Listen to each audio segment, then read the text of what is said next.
So, thank you, everyone, for being here.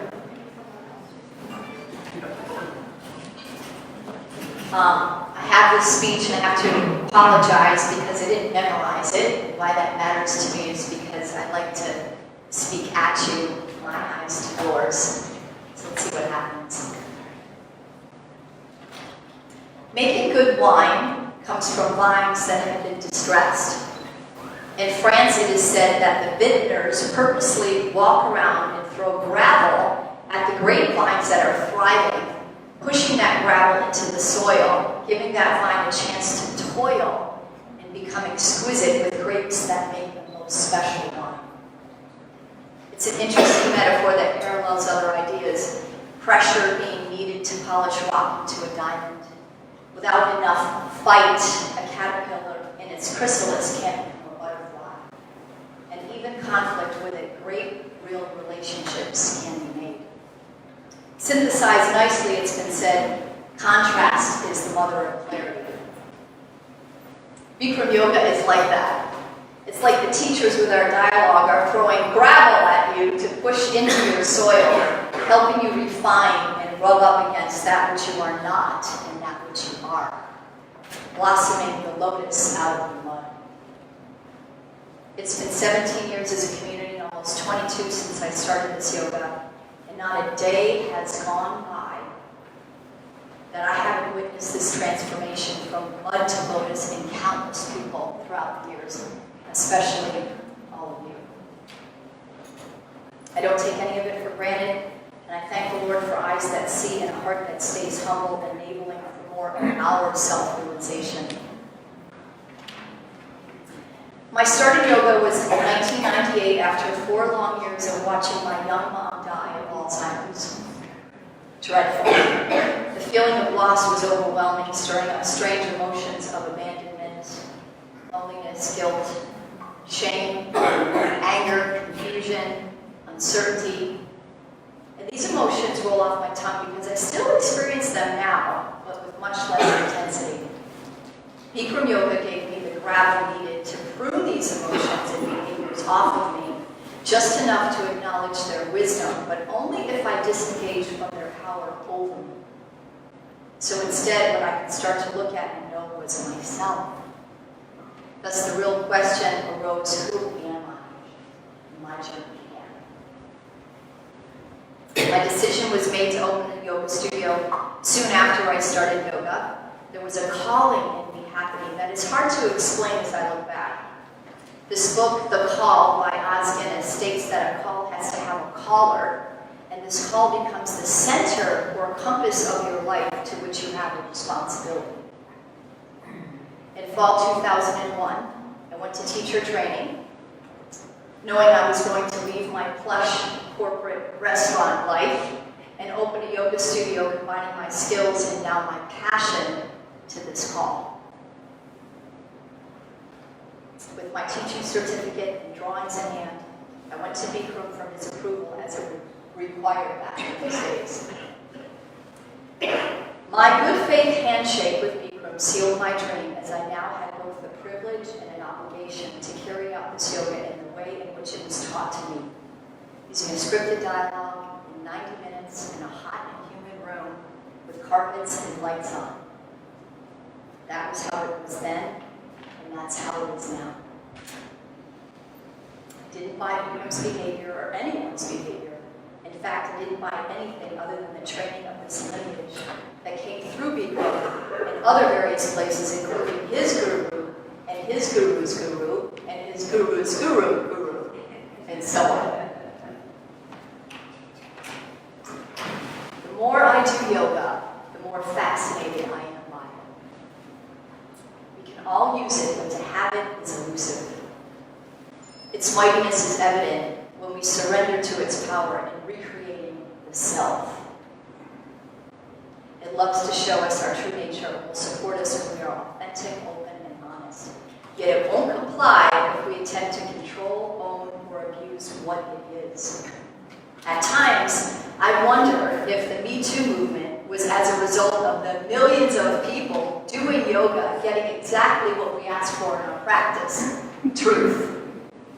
Yoga has no discrimination. It's going to bring it all out, dark and light. You could even define yoga as holy, which really means other. So what am I saying? It's a beautiful, reverent application that helps dislodge impurities. It's not so ironic that even this yoga, Bikram yoga, can be owned in the place of its own namesake, Bikram himself. It lives in one place, inside you and me, in the divine space we discover through. Jessica years ago started this great idea that members acknowledge one word that represents BYSJ. From those words, she made a BYSJ heart graphic that has now become a part of our branding. Some of you are wearing them tonight. They're wonderful. This year she asked again for the word, having now been a few years since she first created it. All the words are so insightful and inspiring to read. One word that came up this year was so unusual and spot on: salvation. It comes from the Greek word sozo, meaning to make whole again. Yes! Notice the word again. It's what we always were. Yoga, you've heard it many times, is a healing modality. Yoga equals heal. Simple, and as Sarah Newman would say, think of it.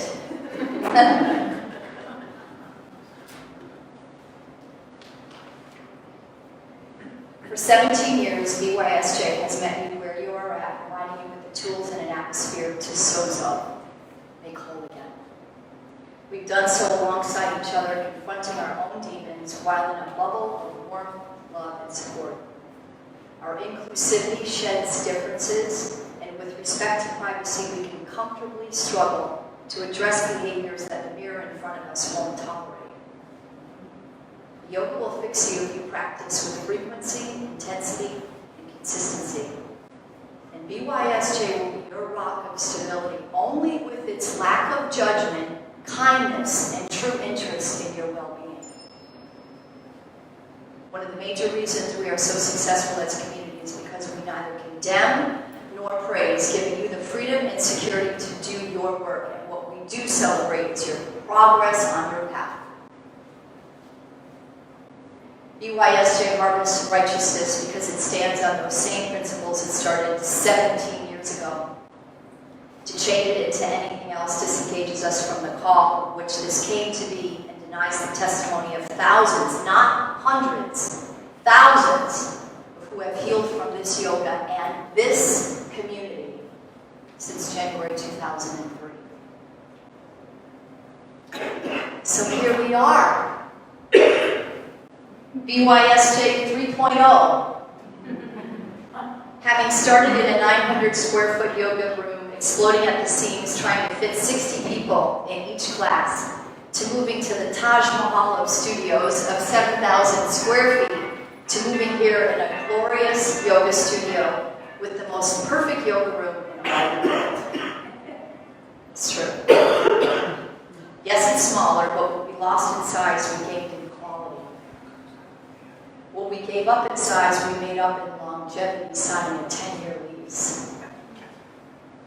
What we lost in space, we made up in depth and character.